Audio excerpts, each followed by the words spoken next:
El sonido. Si tuviera que elegir un solo recuerdo para grabarlo en la carne y el hueso de quien intente comprenderme, sería ese, el sonido. No es la melodía alegre y trivial de un móvil moderno, ni el ping digital que anuncia una notificación sin importancia. Es el timbre antiguo, metálico y penetrante, el que recuerda a las centrales de conmutación de los años 70, un sonido que te atraviesa el pecho como una aguja helada y te obliga a detener la respiración, a pesar de saber que es imposible. En San Ildefonso de los Páramos, un rincón húmedo y olvidado donde el Ecuador se eleva bruscamente hacia el cielo cubierto de neblina eterna, los teléfonos suenan. Suenan con una obstinación que desafía no solo la física, sino también la cordura. Pero permítanme ser muy específico. Aquí no hay señal.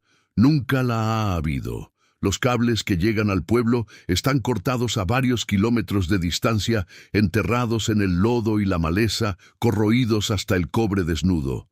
Los viejos aparatos de pared, los teléfonos fijos de baquelita y disco giratorio que aún persisten en las casas de adobe, están tan muertos como sus usuarios deberían estar. Están desconectados de cualquier red, de cualquier línea eléctrica, de cualquier fuente de energía conocida. Y aún así, suenan. Este no es un truco de la electricidad estática, ni la broma de un fantasma que juguetea con el electromagnetismo residual. Esto es otra cosa, algo denso, pegajoso y, lo que es peor, constante. Llegué a San Ildefonso hace 3 meses, enviado por la Corporación de Telecomunicaciones, la cual, para ser franca, prefería ignorar la existencia de este pueblo. Mi misión, absurdamente simple, era realizar un diagnóstico de infraestructura fallida en la zona andina. Lo que encontré fue una anomalía que me hizo dudar de cada principio de ingeniería que había aprendido.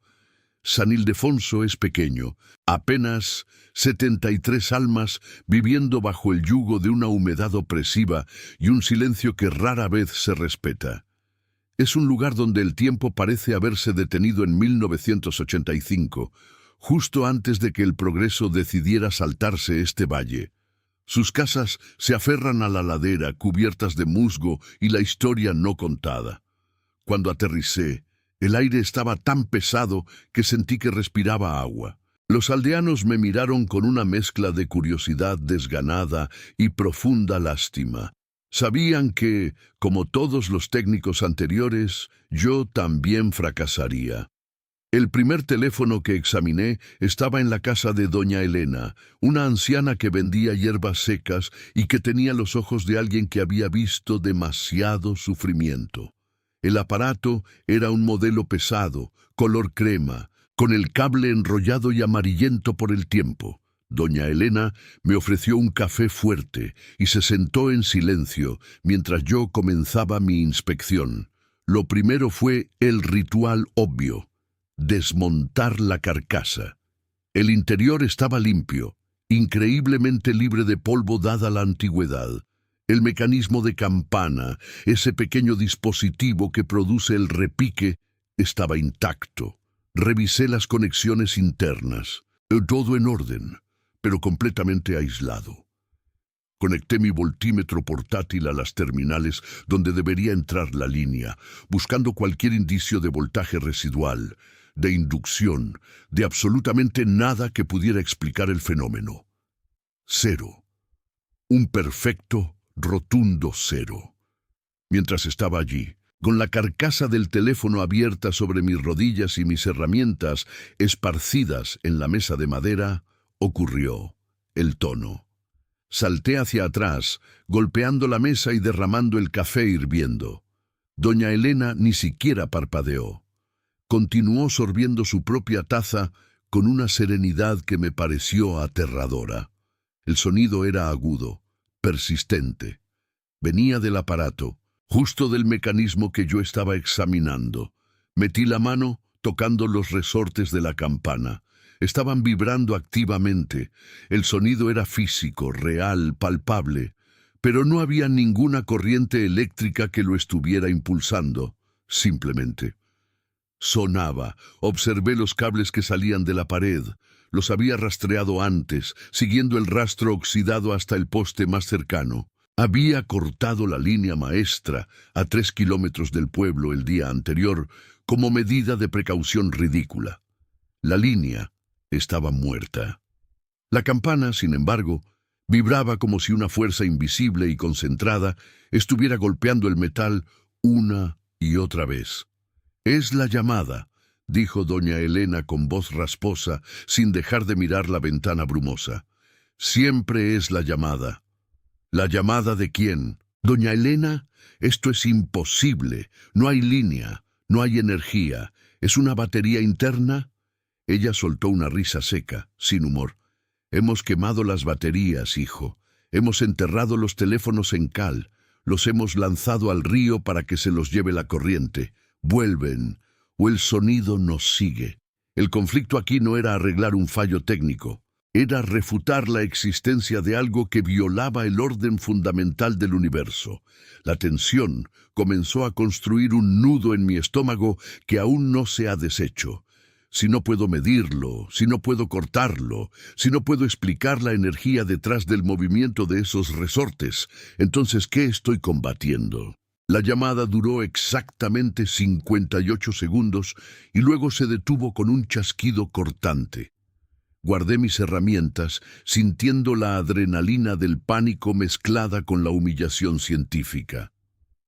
Durante las siguientes 2 semanas me sumergí en la paranoia. Recorrí el pueblo. Encontré 23 teléfonos fijos en total, distribuidos en hogares y en la pequeña oficina municipal abandonada. Todos, sin excepción, estaban desconectados de la red principal, y todos sonaban. Comencé a llevar un registro obsesivo de las llamadas. Nunca seguían un patrón lógico. Podían sonar en el medio de la noche o a plena luz del día. Podían sonar simultáneamente en 5 casas diferentes o en una sola, aislada, pero la constante era la intensidad. La campana vibraba con una furia sorda, como si lo que estuviera intentando comunicarse fuese vital, desesperado. Intenté la única solución radical que se me ocurrió: la destrucción. Tomé el teléfono de doña Elena, lo metí en mi vehículo de servicio y conduje 10 kilómetros cuesta abajo, más allá del punto donde corté el cable maestro. En ese lugar, la montaña se abría a un acantilado cubierto de niebla densa. Allí, desarmé el aparato completamente. Quité el disco, el auricular, y finalmente separé la base de la carcasa. Tomé el mecanismo de campana y lo golpeé con una llave inglesa, hasta que fue un amasijo de latón doblado e inutilizable. Lo arrojé al abismo. Regresé a San Ildefonso sintiendo un breve, fugaz alivio. Había eliminado la fuente física del sonido. La noche cayó, fría y silenciosa. Me acosté en la pensión comunal, la única habitación disponible para forasteros, esperando el descanso que me había sido negado. Y entonces sucedió el patrón interruptor, la escalada que me hizo entender que mi enemigo no era el objeto, sino la idea que habitaba en el objeto. A la 1:30 de la mañana, en la absoluta oscuridad de mi habitación, escuché el sonido. Era ahogado, amortiguado, pero inconfundible. El timbre resonaba. Me levanté temblando y encendí la linterna. No había teléfono en mi habitación.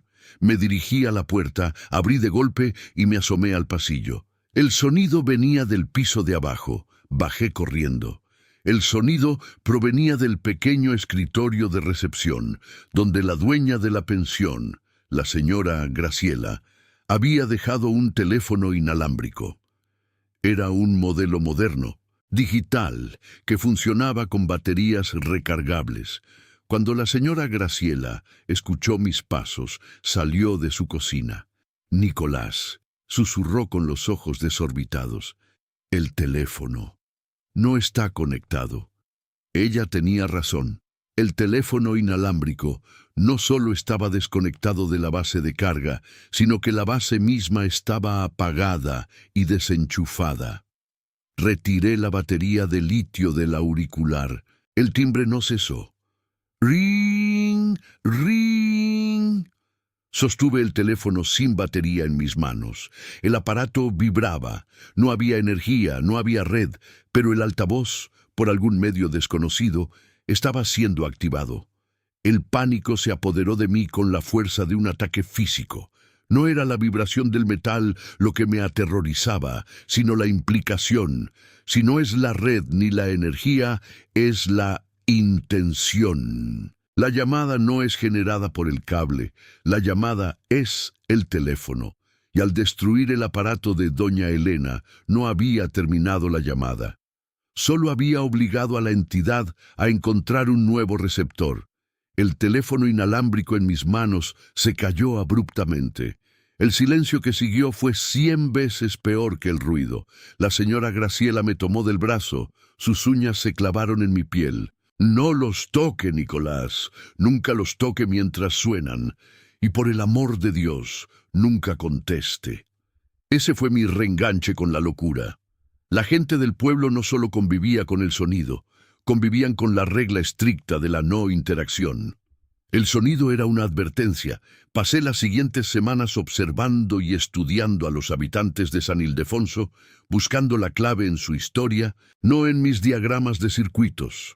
Entendí que la tecnología era solo el vehículo de una maldición o de un fenómeno local que se había disfrazado de avería de telecomunicaciones.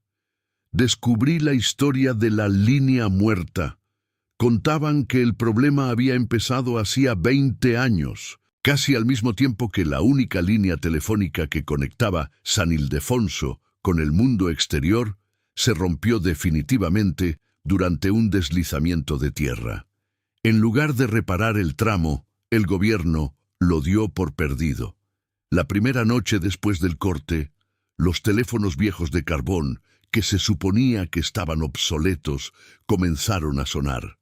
Al principio, un joven campesino, Prudencio, pensando que la línea había sido restaurada, descolgó. Los ancianos del pueblo solo recordaban que Prudencio salió corriendo de su casa esa noche, gritando que la persona al otro lado no respiraba, pero que la voz le había dicho su nombre completo y lo que había comido para la cena. Prudencio desapareció en el páramo esa misma semana.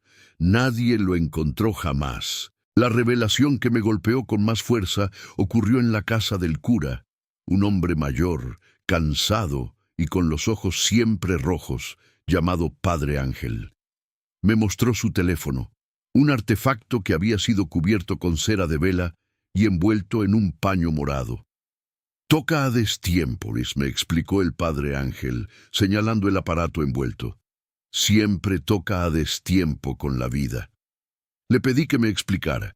Él me contó cómo el patrón de sonido se había asociado íntimamente con la desgracia personal. No era aleatorio. Cuando el teléfono de alguien comenzaba a sonar con una frecuencia inusual, se sabía que un evento terrible estaba a punto de ocurrirles o a un ser querido. El timbre se convertía en un metrónomo de la fatalidad. Llegamos al clímax de esta primera inmersión una tarde lluviosa. Mientras revisaba mis notas en el pórtico de la pensión, el cielo estaba teñido de un gris plomo que hacía la atmósfera sofocante. De repente, la cascada de sonido se desató. Era el repique más fuerte que había escuchado. No venía de un solo lugar, sino de toda la aldea. Un coro cacofónico de timbres metálicos, agudos y desesperados. «Ring, ring, ring». La gente salió de sus casas, pero no gritaban, se cubrían los oídos y miraban hacia arriba, hacia el pico de la montaña que se perdía en las nubes. Era una exhibición de terror puro y resignado. La señora Graciela se acercó a mí, pálida como la cal. «Es don Evaristo», susurró. «El de la carnicería. Su teléfono ha estado sonando ininterrumpidamente desde la madrugada». En ese momento, el coro de timbres cesó de golpe. Un silencio profundo, casi físico, se instaló sobre San Ildefonso. La presión en el aire cambió. Se hizo ligero y frío. Un minuto después, escuchamos el lamento gutural. Era el hijo de don Evaristo, corriendo cuesta abajo. Don Evaristo había muerto, no de un ataque al corazón, no de causas naturales. Se había caído de la escalera de su granero. Un accidente estúpido y brutal. Pero no fue el accidente lo que me congeló la sangre, fue la conexión temporal. El teléfono de don Evaristo no había sonado después de su muerte.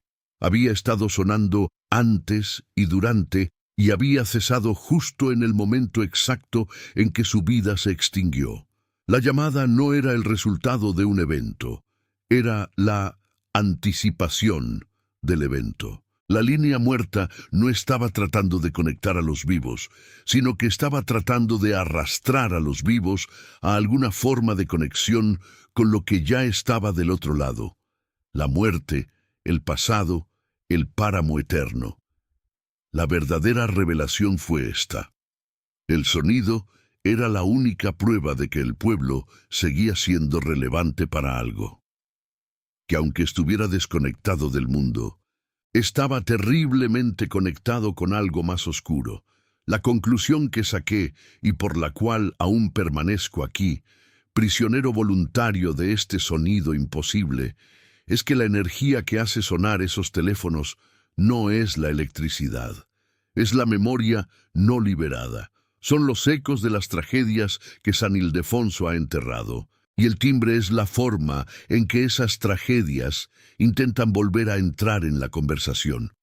No podemos seguir enfocándonos en el teléfono como aparato.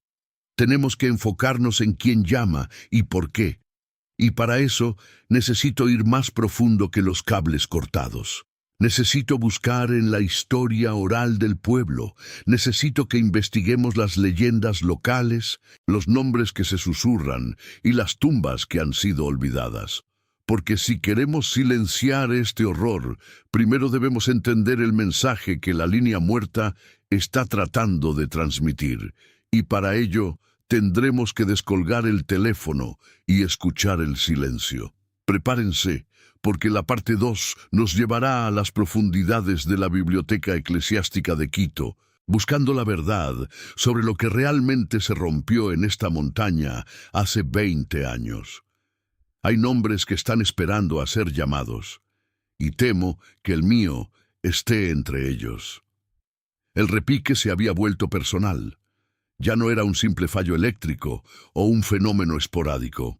Había una intención detrás del sonido, un ritmo que, al principio caótico, se fue cristalizando en una secuencia específica, casi coreografiada.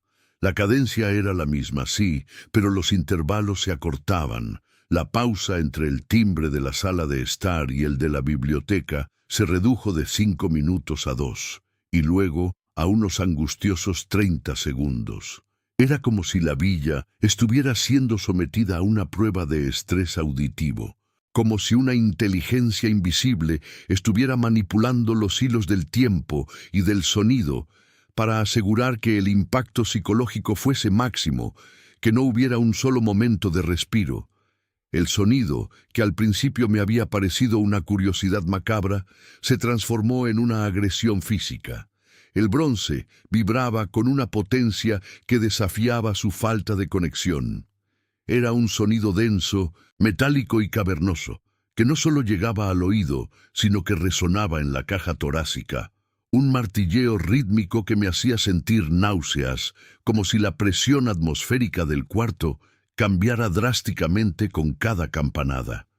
Intenté taparme los oídos, pero el eco profundo de la villa, con sus techos altos y sus maderas envejecidas que actúan como caja de resonancia natural, amplificaba el sonido en lugar de amortiguarlo. La vibración se filtraba por mis palmas, a través de los huesos del cráneo. La contextualización de mi terror se hizo inevitable. Estaba totalmente aislado. Esta no era una villa en las afueras. Era una fortaleza de piedra negra rodeada por una selva ecuatoriana voraz y silenciosa que se tragaba cualquier señal de civilización. El camino de tierra se había vuelto un lodazal intransitable con las lluvias vespertinas y mi coche, aparcado a 100 metros, se sentía tan inalcanzable como la luna. Las paredes gruesas, diseñadas para mantener fuera el calor húmedo y los sonidos de la fauna nocturna, ahora servían de confinamiento para este concierto espectral. El verdadero conflicto no era el timbre en sí, sino la tentación irrefrenable de contestar. La primera vez que sucumbí fue por desesperación, una búsqueda patética de una explicación lógica, por remota que fuera.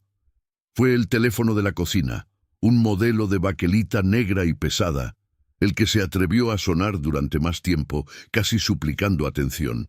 Levanté el auricular, sintiendo el frío aceitoso del plástico contra mi mejilla. El silencio que me recibió no fue el silencio vacío de una línea muerta, era un silencio lleno. Era como si hubiera contestado a un vasto vacío interestelar, pero ese vacío estuviera ocupado por una resonancia de baja frecuencia que mis tímpanos apenas podían procesar. Era la sensación de estar escuchando el movimiento de algo inmenso bajo una capa de agua muy profunda.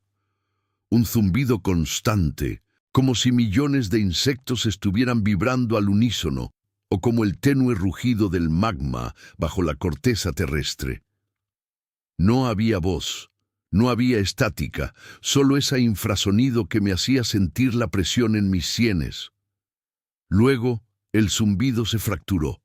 Surgió un sonido irregular, áspero y húmedo. No tardé en identificarlo. Era respiración, una respiración profunda, agónica, que no seguía el ritmo pausado de un durmiente, sino el jadeo interrumpido de alguien que ha corrido por horas o que está sumergido y lucha por un último aliento. El sonido se pegó a mi oído, caliente, íntimo, completamente ajeno a la electricidad. Era la respiración de la desesperación, la evidencia de que al otro lado, en esa dimensión conectada por el cable invisible, había algo vivo, o lo que es peor, algo que se negaba a morir. Los bucles de curiosidad se abrían sin piedad.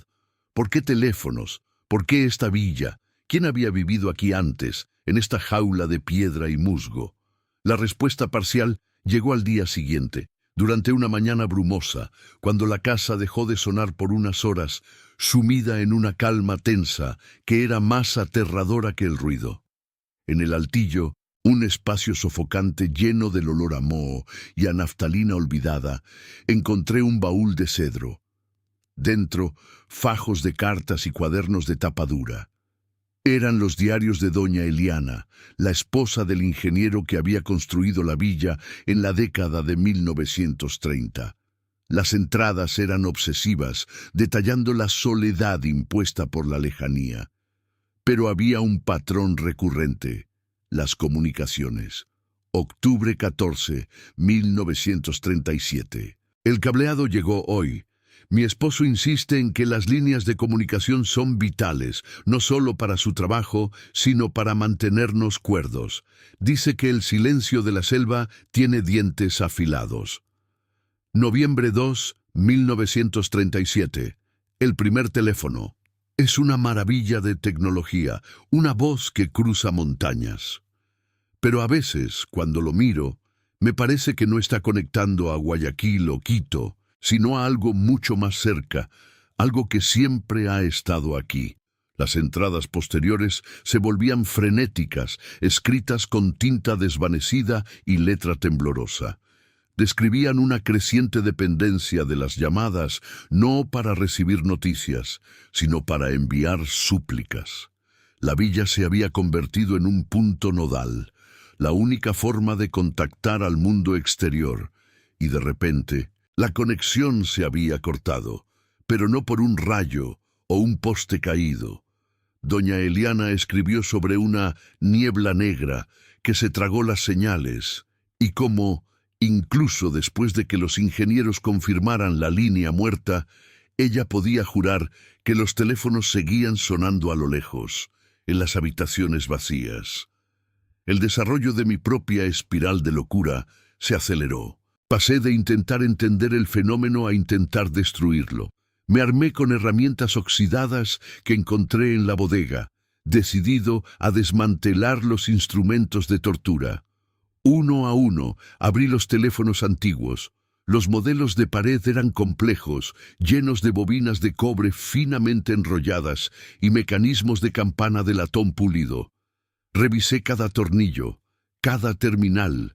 No había baterías, no había generadores ocultos, no había empalmes fantasma a líneas terrestres enterradas.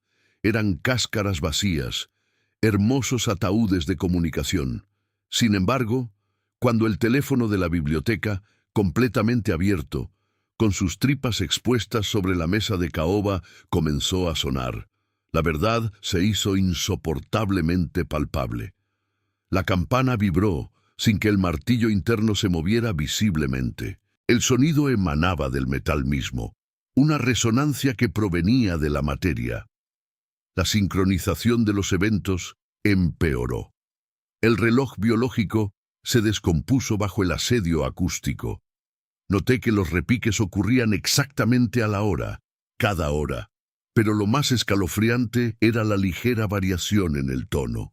Era como si cada timbre fuera una nota en una escala musical que se estuviera desafinando lentamente. El timbre de las 3:00 AM era agudo y lacerante. El de las 4:00 AM era grave y profundo, una nota de terror que parecía emanar del piso. Decidí que debía grabar el sonido.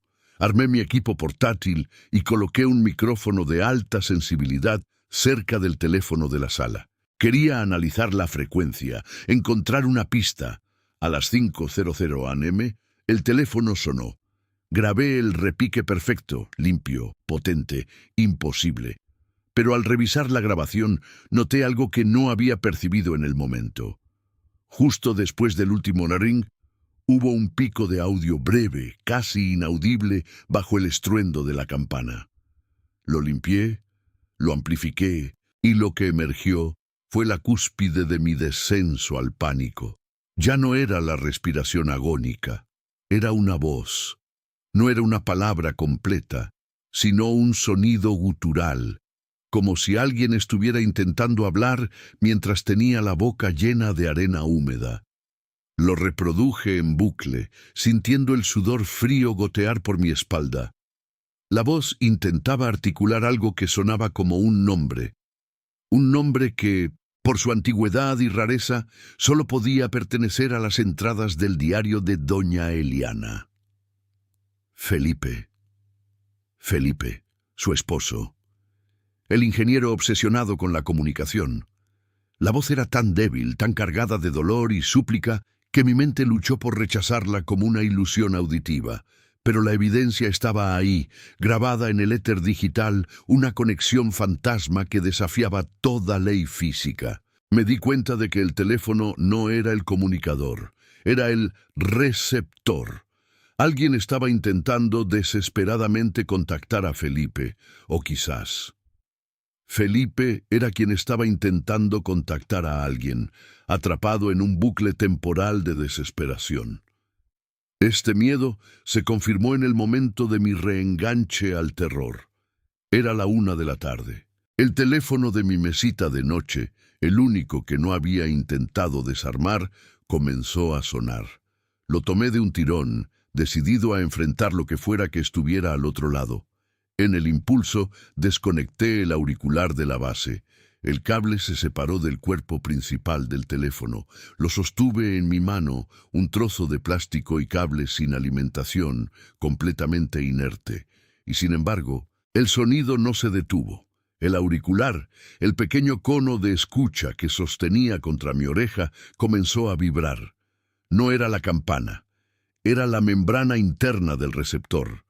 El sonido no era el ring, sino un pitido agudo, penetrante, constante. Era el tono de marcación, un tono de marcación eterno que me indicaba que el dispositivo, aunque desconectado, estaba activo y esperando una orden. Era como si el circuito se hubiera completado a través de mí, que mi propia energía nerviosa estuviera alimentando la línea fantasma. Sentí un frío metálico en el cerebro, la comprensión de que estos objetos no necesitaban cables. Habían encontrado una forma orgánica de conectar. El clímax de la revelación, aunque incompleta, llegó cuando, exhausto y al borde de la alucinación por la falta de sueño, tropecé en la biblioteca. Había estado releyendo los diarios de Eliana, buscando la clave del cese de las llamadas en 1937. Ella había mencionado que, después de un mes de repiques aterradores, el ingeniero Felipe había ordenado sellar la central. ¿Sellar la central? No había ninguna oficina central en la villa. Mi pie chocó contra una sección ligeramente elevada del piso de madera, justo detrás de la estantería que contenía libros sobre ingeniería y telegrafía antigua. Al empujar la estantería con un esfuerzo sobrehumano, revelé una trampilla disimulada. El aire que salió de la apertura era frío y pesado, con un olor denso a tierra mojada, cobre oxidado y algo indefiniblemente orgánico, como si se hubiera abierto una herida antigua en la tierra. Descendí por unas escaleras de piedra tallada, iluminando el descenso con la linterna de mi móvil, rezando porque la batería durara. El espacio de abajo no era un sótano ni una bodega. Era una cámara pequeña, de hormigón, construida directamente sobre la roca madre. En el centro de esta cámara no había un sistema de poleas o de almacenamiento, sino un panel de distribución de comunicaciones primitivo, enterrado y sellado. Era la central. Pero no se parecía a ningún panel telefónico que yo hubiera visto. En lugar de estar lleno de relés y circuitos, estaba lleno de terminales de cobre grueso que se extendían hacia el suelo, desapareciendo en fisuras profundas en la roca. Y en el centro de ese panel, cubierto de herrumbre y corrosión verde, había un solo interruptor principal, de un tamaño monumental. Lo que era verdaderamente aterrador era que, de las hendiduras en la roca, donde los cables parecían hundirse en la tierra, emergía un sonido, el mismo zumbido de baja frecuencia que había escuchado en el auricular, amplificado 1000 veces por la acústica de la cámara subterránea. Era un pulso, un latido, no eléctrico, sino telúrico.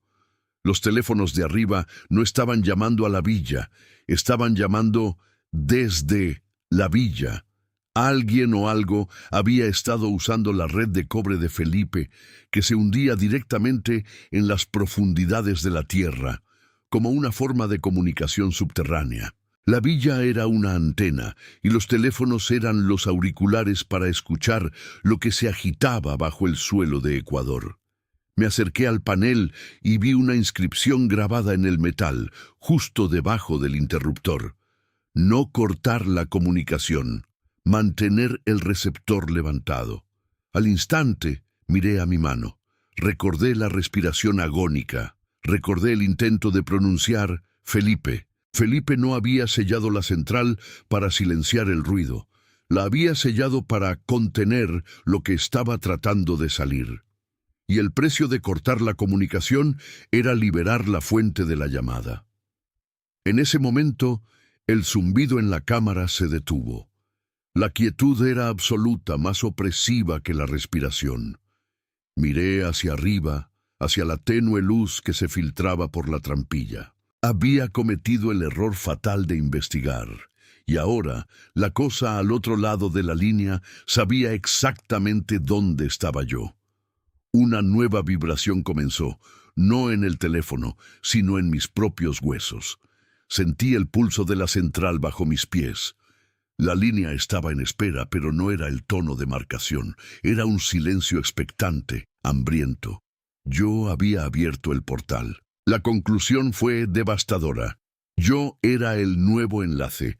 El propósito de los timbres no era asustarme, sino atraer a un receptor. Ahora, el circuito fantasma me había reconocido. El silencio se prolongó, esperando a que el sonido volviera, sabiendo que la próxima vez no sería un timbre de teléfono, sino la manifestación de lo que había estado respirando al otro lado de la línea muerta. La noche se cernía sobre la villa. El aire húmedo se sentía cargado de electricidad no metálica. El miedo me había paralizado, pero sabía que no podía quedarme en el silencio de esa cámara. Debía volver arriba, tomar la herramienta más grande que encontrara y decidir si mi única esperanza residía en seguir las instrucciones de Felipe, manteniendo el teléfono permanentemente descolgado, o si debía cortar el cable maestro y arriesgarme a liberar el horror. Necesito saber qué sucede si contesto a esta llamada final. Si quieren saber lo que le sucede a un hombre cuando el teléfono suena sin estar conectado, tienen que seguir escuchando. Tienen que estar ahí cuando la central decida finalmente marcar mi número. ¿Debo huir o contestar? Mañana, cuando el silencio se rompa, el destino de la villa y el mío se decidirá. Prepárense para la última conexión. La medianoche había devorado cualquier vestigio de luz lunar, y el aire en esa pequeña villa ecuatoriana era una sopa densa de humedad y silencio anticipatorio. Había pasado 3 noches sin dormir, registrando cada fluctuación de energía residual, cada anomalía magnética, persiguiendo fantasmas técnicos que, sabía en el fondo, no existían. La explicación no estaba en la física, estaba en la metafísica del terror, anclada en la tierra. Hoy el sonido no me encontraría en la superficie, yo lo encontraría a él. Me había infiltrado en lo que quedaba de la antigua central telefónica del pueblo, un edificio de adobe olvidado, ahora apenas un esqueleto carcomido por el tiempo y la maleza selvática. El acceso más prometedor o más aterrador era una trampilla de madera podrida oculta bajo sacos de yute enmohecidos en la trastienda. Descendí por una escalera de piedra rota, sintiendo el aire volverse más frío, más antiguo, con cada peldaño. El olor era indescriptible, una mezcla nauseabunda de tierra mojada, óxido, azufre frío y de alguna manera inexplicable, ozono quemado, como si una tormenta eléctrica se hubiera encapsulado y muerto allí abajo hace medio siglo. El reloj marcaba las 3 de la mañana con la lentitud desesperante de un condenado. Estaba solo en un sótano abovedado que había servido como el núcleo nervioso de la comunidad, el verdadero cerebro del sistema telefónico que ahora yacía inerte. Ante mí, la gran centralita original, un monstruo de madera negra y cobre ennegrecido, tan vasto que parecía un altar profano a la comunicación perdida. Miles de cables, como venas desecadas, convergían en ese panel. Estaba desconectado de cualquier fuente de alimentación moderna. Los cables que salían de allí hacia el exterior habían sido cortados con herramientas oxidadas hacía décadas. Un claro intento de sellar no solo la comunicación, sino la propia memoria del lugar. Y entonces sucedió. No fue un tintineo débil. Fue una oleada sónica que vibró en mi pecho antes de alcanzar mis oídos. El sonido era áspero, urgente, un grito metálico de desesperación. No vino de un teléfono específico en el sótano, sino que emanó de la estructura misma. Era la resonancia del cobre, la madera y el hierro. La centralita, ese gigante mudo, estaba viva.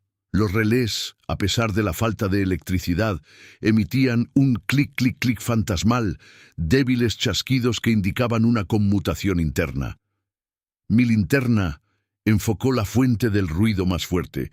Era uno de los paneles de conexión, 100%, un área donde cientos de pequeños enchufes de clavija, los famosos jacks, esperaban que una operadora hiciera la conexión manual. Uno de esos jacks estaba brillando. No era luz eléctrica, era una bioluminiscencia tenue, azulada, como la luz de un luciérnaga atrapada en el metal, pulsando al ritmo del repique. 3 y 7 minutos. La hora exacta. El patrón se mantenía inquebrantable. Mi mente científica intentó buscar la excusa. efecto piezoeléctrico extremo, algún tipo de batería de cobre olvidada que ahora cobraba vida gracias a la humedad y la temperatura específica. Absurdo. Estaba viendo una máquina muerta realizar su función más vital, impulsada por una energía que solo podía ser dolor. Me acerqué lentamente. El aire se volvió opresivo, denso, como si estuviera caminando a través de una sustancia viscosa. Los pelos de mis brazos se erizaron, no por el frío, sino por la electricidad estática de puro pavor. Pude distinguir ahora, entre el repique agudo, un sonido de fondo, bajo, constante, una especie de zumbido eléctrico, como el que precede a una fuerte tormenta, o el que emitiría una colmena gigante atrapada bajo tierra. Era la voz de la tensión acumulada durante años. El conflicto se había escalado a su punto máximo. No era una falla técnica a reparar. Era una conciencia atrapada a liberar. La historia de la villa había sido vaga, plagada de susurros sobre los perdidos y la peste silenciosa. Había una leyenda persistente sobre un accidente catastrófico que había matado a varios trabajadores durante la instalación original de esta centralita, justo antes de su inauguración. Una filtración de gas tóxico o un derrumbe que había sepultado a un equipo completo de ingenieros y obreros, sellando el incidente por miedo al escándalo y al retraso en el servicio. La centralita había abierto, pero no sin sacrificios. Si esa leyenda era cierta, yo estaba parado en un mausoleo tecnológico. Las almas no estaban penando en el pueblo, estaban penando a través del sistema que habían construido. Estaban adheridas al cobre, a la baquelita, a la resina aislante. Los cables eran sus nervios, y el repique era la señal de dolor de un miembro fantasma. El repique se intensificó. Ahora eran varios jacks los que brillaban, aunque el sonido era uniforme, como si 1000 teléfonos estuvieran sonando al unísono, pero filtrado a través de una sola bocina gigante. Busqué el origen físico del cableado más profundo. La centralita no terminaba donde la veía. Había un hueco, un pequeño pasadizo bajo el suelo de pizarra que conducía a una cámara inferior. Quizás un cuarto de baterías o un pozo de tierra para la conexión a tierra. Empujé mi cuerpo a través del agujero. La humedad se disparó. La tierra estaba pegajosa y tuve que arrastrarme sobre mi estómago. La linterna reveló un espacio diminuto, lleno de lodos y raíces. Pero lo más importante, un nido de cables gruesos que se adentraban en la tierra misma, terminando en una masa informe de metal oxidado. Y allí, en el centro de ese nido, atornillado a una viga maestra parcialmente sumergida en el lodo, había un único aparato telefónico rotatorio. Era un modelo antiguo, pesado, de color negro mate, tan viejo que el plástico parecía piedra. Estaba roto, cubierto de tierra, sin disco de marcado funcional y, por supuesto, sin conexión visible a la red eléctrica o telefónica moderna. El cable rizado estaba cortado y empalmado directamente al haz de cables que se hundía en el suelo. El repique procedía directamente de su pequeña campana interior, un sonido mecánico puro, inconfundible. La vibración era tan fuerte que la tierra alrededor del aparato parecía palpitar. Sentí un escalofrío helado que no venía de la temperatura del lugar, sino de la certeza absoluta de que el aparato era el punto focal, la válvula de escape. Este no era un efecto residual, era una máquina operativa en un plano diferente de la existencia. Me arrastré más cerca, ignorando el lodo que me cubría.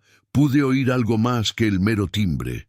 Un sonido muy bajo, siseante, que parecía filtrarse por el auricular roto del teléfono.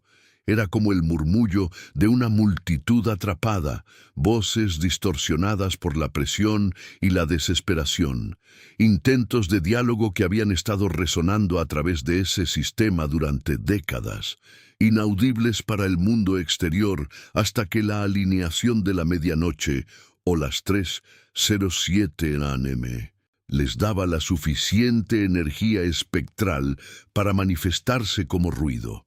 Estaba frente a la prueba. La causa del terror de la villa no eran los muertos tratando de llamar a alguien, sino los muertos tratando de llamar a salir. Estaban atrapados en el sistema de comunicación que habían estado instalando.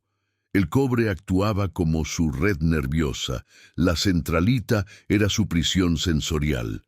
Cada repique era un intento fallido de establecer contacto con la vida exterior, un intento desesperado de marcar un número que ya no existía en el mundo de los vivos. El terror me paralizó. Si me acercaba, si interrumpía ese ciclo, ¿qué pasaría? ¿Rompería el portal o permitiría que lo atravesaran? El teléfono repicó una vez más, fuerte, insistente, con una furia sorda que me obligó a moverme. Era el clímax de la sinfonía del pánico.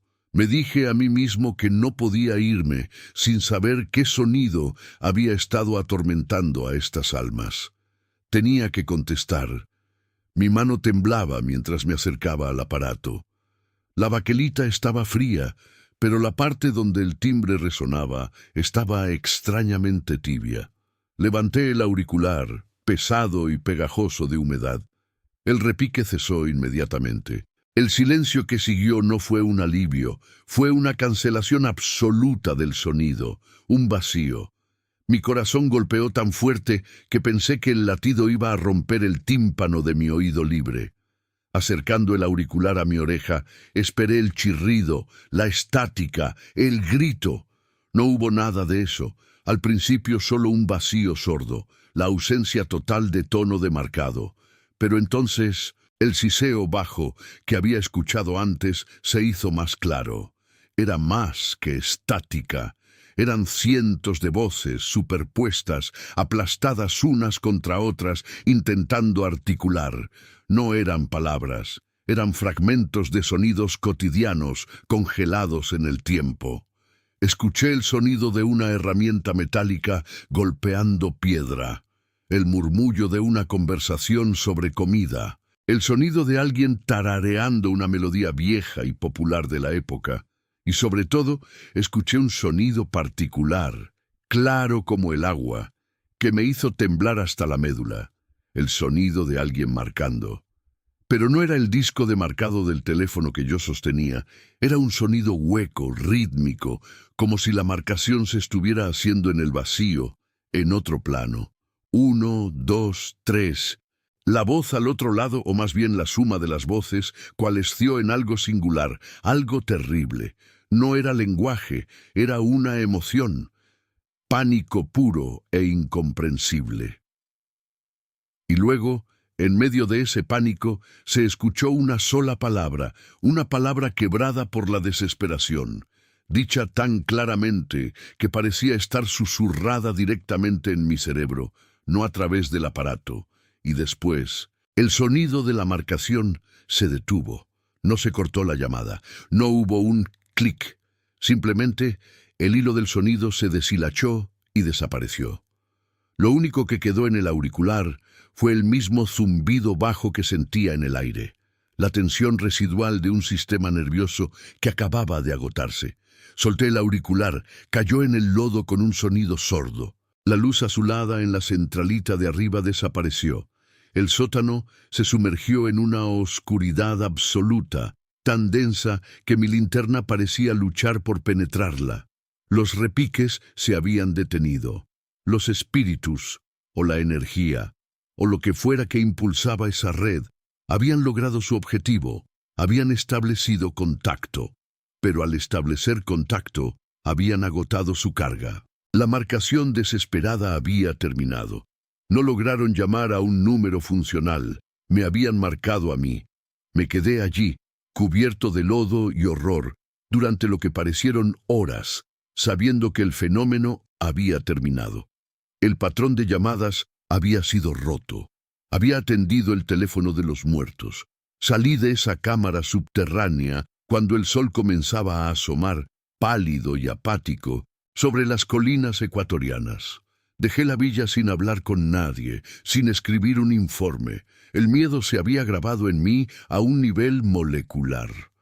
El fenómeno de los teléfonos que suenan sin estar conectados en esa villa cesó esa misma mañana. Los aldeanos notaron el silencio. El miedo no se fue, pero se transformó. Ahora sabían que el terror ya no estaba repicando en sus casas, sino que había sido absorbido, contenido. Yo era el contendor. Llevo conmigo el recuerdo auditivo de ese momento. No es la palabra «ayúdanos» lo que me persigue, aunque esa fue la articulación más clara. Es el sonido de la marcación, el ritmo mecánico y desesperado de un alma intentando marcar un número que ya no pertenece a este mundo. La ciencia tiene sus límites. A veces, la explicación de un fenómeno inexplicable no reside en el electromagnetismo ni en la geología, sino en el dolor humano que se cristaliza y se adhiere a la infraestructura que construimos. En este caso, el sistema telefónico de esa pequeña villa ecuatoriana no fue un medio para la comunicación, se convirtió en una trampa para la eternidad. La red de cobre era la jaula, y cada repique a las 3:07 AMP era el lamento de almas atrapadas intentando marcar su propia salida del purgatorio terrenal. Yo fui quien escuchó la última llamada, y al hacerlo, sellé la línea. Ahora, cuando sostengo un teléfono, no escucho solo el tono. Escucho el zumbido de fondo, la resonancia potencial del pánico atrapado, y a veces, muy bajo, en la tranquilidad de la noche, juro que puedo escuchar un suave, rítmico y muy lejano. Clic, clic, clic. Si alguna vez te encuentras en un lugar remoto, en una villa olvidada, y escuchas un teléfono sonar en la quietud profunda de la madrugada, un sonido que te parece imposible, te ruego, no busques el origen técnico, no intentes desconectarlo, simplemente aléjate y no preguntes por qué suena. Porque si lo haces, si te detienes a escuchar de cerca, es posible que no escuches un timbre, sino la voz desesperada de alguien que ha estado marcando tu número desde mucho, mucho antes de que nacieras. Y si, por el amor de Dios, decides contestar, asegúrate de que estás preparado para ser la última persona en esa línea. No hay retorno una vez que atiendes la llamada de los condenados. El silencio que dejan detrás es el peor de todos los ruidos.